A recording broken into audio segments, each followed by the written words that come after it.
السلام علیکم۔ آج ہم بات کریں گے اسرائیل پر ہونے والے ایک حملے کی۔ دراصل یہ حملہ کوئی معمہ نہیں تھا اور نہ ہی کوئی اچانک واقعہ۔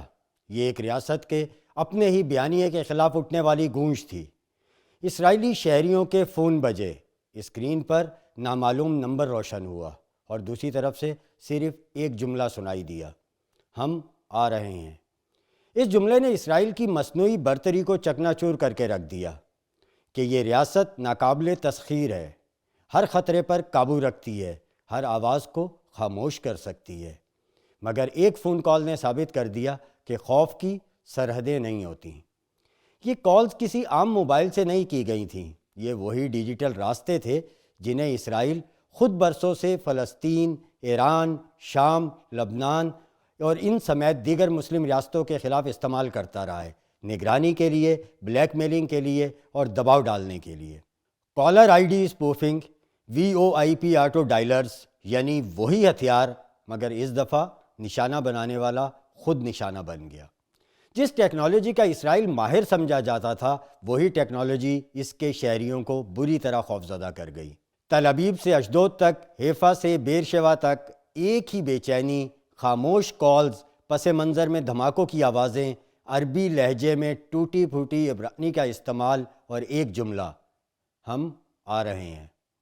دراصل یہ کوئی حملہ نہیں تھا، یہ ایک یاد دہانی تھی کہ جس ذریعے سے مسلم ریاستوں کے باسیوں میں خوف پیدا کرنے کی کوششیں کی جاتی ہیں، وہ خوف ایک لمحے میں منتقل بھی ہو سکتا ہے، اور پھر ہوا بھی۔ اسرائیلی ریاست نے شہریوں کو کہا کہ کالز کو رپورٹ کریں، نظر انداز کریں، مگر ریاست نے یہ نہیں کہا کہ سب محفوظ ہیں، کیونکہ وہ خود جانتی ہے کہ جس ریاست کی بنیاد ہی دھوکہ دہی اور جبر پر ہو، وہاں اپنے شہریوں کو مکمل تحفظ فراہم کرنے کا دعویٰ محض ایک فریب ہوتا ہے۔ آپ دیواریں کھڑی کر سکتے ہیں، مگر احساس عدم تحفظ کو اپنے شہریوں سے ختم نہیں کر سکتے۔ یہ وہی اسرائیل ہے جو غزہ میں بجلی، پانی اور انٹرنیٹ بند کر کے اجتماعی نسل کشی کو پالیسی کہتا ہے۔ وہی اسرائیل جو فون ڈیٹا، میٹا ڈیٹا اور نگرانی کے نظام کو فلسطینیوں کی زندگیوں پر مسلط رکھتا ہے۔ آج جب ایک جملہ اس کے اپنے شہریوں کے فون پر سنائی دیا تو اس کا سارا بیانیہ لرز کر رہ گیا: ہم آ رہے ہیں۔ یہ کوئی عام دھمکی نہیں تھی اور نہ ہی یہ سادہ سا وائس میسج یا واٹس ایپ فارورڈ تھا۔ یہ ایک سائنٹیفک، ٹیکنیکل اور سائیکولوجیکل اٹیک تھا، جسے سمجھنے کے لیے جذبات سے پہلے دماغ استعمال کرنا پڑے گا، کیونکہ یہ پیغام ہم آ رہے ہیں گولی نہیں تھا، مگر اثر گولی سے زیادہ رکھتا تھا۔ سب سے پہلے یہ سمجھ لیجئے کہ اسرائیلی شہریوں کے فون پر جو پیغام آیا وہ عام SMS نہیں تھا، یہ سیل براڈ کاسٹ ٹیکنالوجی کے ذریعے پہنچا۔ یہ وہی ٹیکنالوجی ہے جسے ریاستیں ہنگامی حالات جیسے میزائل حملوں، زلزلوں یا جنگی الرٹس کے لیے استعمال کرتی ہیں۔ اس سسٹم کی خاص بات یہ ہے کہ یہ فون نمبر، سم یا انٹرنیٹ پر انحصار نہیں کرتا۔ یہ پیغام براہ راست موبائل ٹاور سے نشر ہوتا ہے اور اس علاقے میں موجود ہر فون تک پہنچ جاتا ہے، چاہے موبائل فون سوئچ آف ہی کیوں نہ ہو۔ اس سے ثابت ہوتا ہے کہ یہ پیغام ریاستی سطح کے الرٹ سسٹم کو بائی پاس کر کے یا اس میں نقب لگا کر پھیلایا گیا، اور یہی وہ لمحہ ہے جہاں اسرائیل کے ناقابل تسخیر سیکورٹی سسٹم پر سوالیہ نشان لگا۔ اب ذرا سمجھیے، اسرائیل کا emergency alert system home front command کے کنٹرول میں ہوتا ہے، جو فوجی نیٹ ورک سے جڑا ہے۔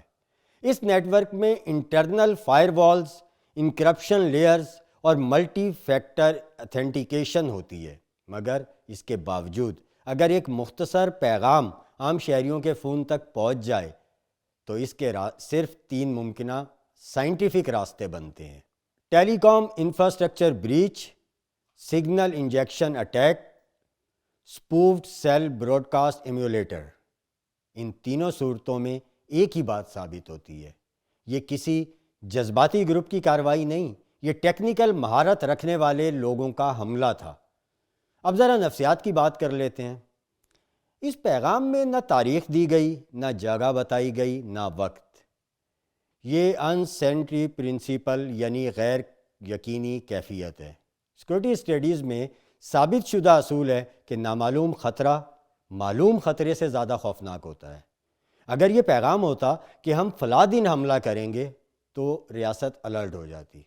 اگر یہ پیغام ہوتا کہ ہم فلاں جگہ حملہ کریں گے یا فلاں جگہ آ رہے ہیں تو فورسز تعینات ہو جاتی، مگر پیغام تھا کہ ہم آ رہے ہیں، یعنی کہاں، کب، کیسے۔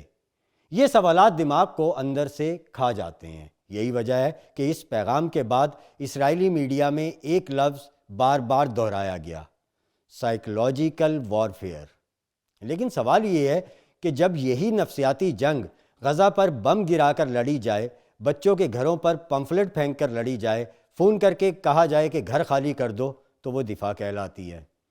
اور جب چند الفاظ ایک اسکرین پر نمودار ہوں یا سنائی دیں فون پر، تو وہ دہشت گردی بن جاتی ہے۔ کیوں بھائی؟ ایسا کیوں؟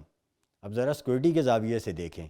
اسرائیل کی پوری ڈیفنس ڈاکٹرائن ارلی وارننگ اور ریپڈ رسپانس پر کھڑی ہے، مگر جب وارننگ خود سسٹم کے اندر سے آئے اور یہ پتہ ہی نہ چلے کہ آئی کہاں سے ہے، تو رسپانس مفلوج ہو جاتا ہے۔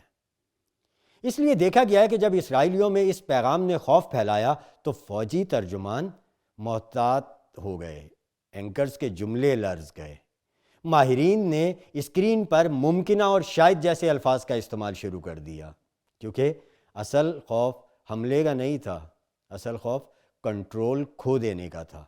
اور یہی وہ لمحہ ہے جہاں ریاستیں کمزور ہوتی ہیں، ریاستوں کی کمزوری عیاں ہوتی ہے۔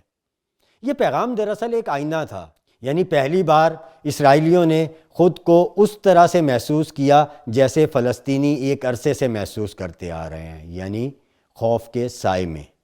یہ پیغام 10 سیکنڈ کا تھا، مگر اس نے دہائیوں کی سیکورٹی اسٹیٹ کے بیانیے کو ہلا کر رکھ دیا۔ اور یہی جدید جنگ ہے، نہ ٹینک نہ جہاز، صرف سسٹم، سگنل اور مائنڈ۔ یہ کوئی جذباتی نعرہ نہیں تھا، یہ ایک ٹیکنیکل سگنل تھا۔ ہم صرف موجود ہی نہیں، تیار بھی ہیں۔ ہم جانتے ہیں کہ تم کہاں ہو، اور تم بھی جان لو کہ ہم آ رہے ہیں۔ آج کے لیے اتنا ہی، بہت شکریہ۔